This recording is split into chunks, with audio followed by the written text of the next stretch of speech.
America ने Israel को $7 billion से ज्यादा की कीमत के नए हथियार देने का ऐलान किया है।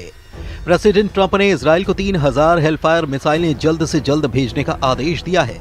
यह हथियार ट्रंप के गाजा पर कब्जा करने के प्लान में इस्तेमाल हो सकते हैं। उधर अमेरिका के गाजा प्लान पर कई देशों ने युद्ध की धमकी दी है। तुर्की के राष्ट्रपति सीरिया के राष्ट्रपति अहमद अल शरा के साथ खाड़ी में नया वॉर प्लान बना चुके हैं। वहीं प्रधानमंत्री नेतन्याहू ने 23 लाख लोगों को गाजा से निकालने का रूट दुनिया को दिखाया है। ट्रंप के फैसले शॉकिंग होते हैं, दुश्मनों से 100 कदम आगे के होते हैं। जब सब कुछ सही लगने लगता है तब सुपर पावर असली रंग में आता है। खाड़ी के शांत पड़े खंडहर और बियाबान को बारूद से पाटने का नया दौर शुरू हो चुका है। इस बार इजराइल के कितने भी दुश्मन सामने हों फर्क नहीं पड़ेगा। राष्ट्रपति ने साफ कर दिया है कि गाजा के पुनर्निर्माण के लिए लोगों को बाहर निकालने की जरूरत है, क्योंकि गाजा विध्वंस की जमीन है। ये किसी भी इंसान के रहने लायक नहीं है। सुपर पावर अमेरिका इजराइल को अब तक का सबसे बड़े विनाशकारी हथियारों की सप्लाई करने जा रहा है। नेतन्याहू को ट्रंप की तरफ से $7.4 बिलियन कीमती विनाशकारी गोला बारूद की खेप मिलनी फाइनल हो चुकी है। इजराइल को अमेरिका $6.75 बिलियन की गोला बारूद से अजेय बनाने जा रहा है, जिसमें 166 छोटे बम, हजारों गाइडेड किट, 3000 हेलफायर मिसाइलें भी शामिल हैं। बताया गया है कि इजराइल को मिसाइलों की डिलीवरी जल्द से जल्द मिलेगी।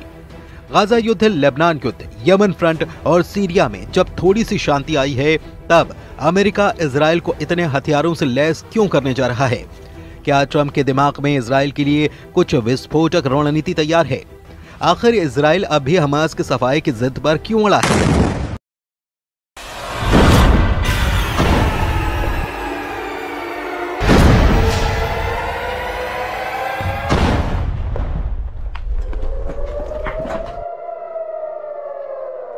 नेतन्याहू का मिशन नकबा क्या है?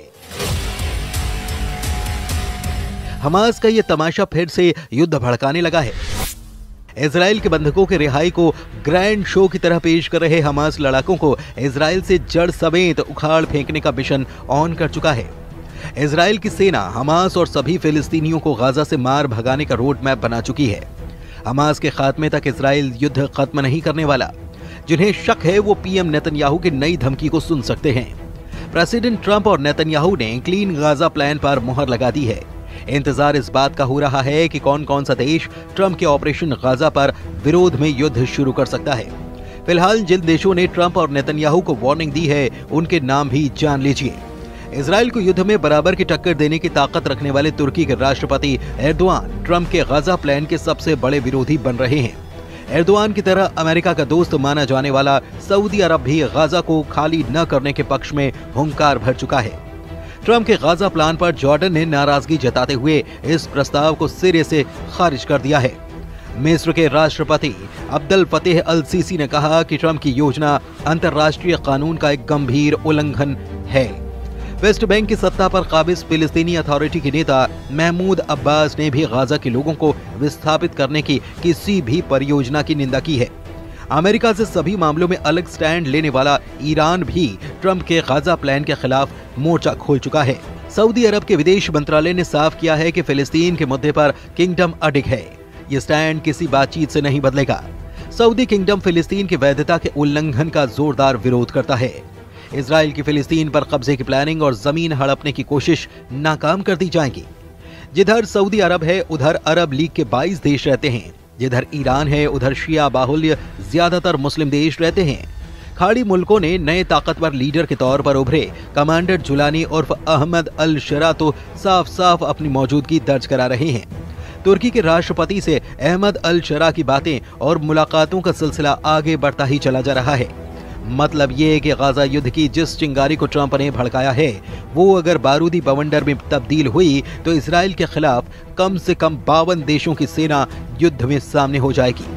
ऐसे में सवाल है कि क्या भारी विरोध के बाद ट्रंप बैकफुट पर जा सकते हैं? क्या नेतन्याहू गाजा पर रुख पलट सकते हैं? फिलहाल तो इसके कोई आसार नहीं नजर आते। इजराइल ने ट्रंप की घोषणा के बाद गाजा के सफाई का ड्राफ्ट भी बना लिया है।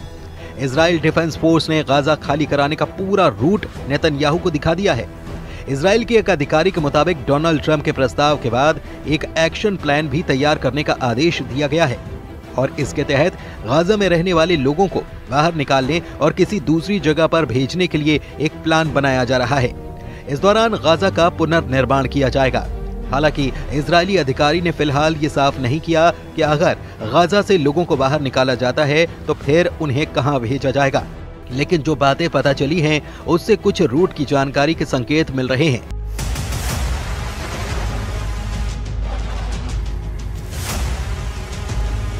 गाजा पट्टी और इजराइल के बीच 5 जमीनी क्रॉसिंग हैं। शुरुआती योजना के मुताबिक इन 5 पॉइंट से गाजा पट्टी के लोगों को बाहर निकाला जाएगा। इसके बाद लोगों को बस से करीब 250 किलोमीटर दूर रेमन एयरपोर्ट या फिर अशदोद बंदरगाह तक ले जाया जाएगा। यहां पहुंचने के बाद फिलिस्तीनी नागरिकों को आगे किसी देश में भेजा जाएगा, लेकिन वो देश कौन सा होगा फिलहाल इसका खुलासा नहीं किया गया है।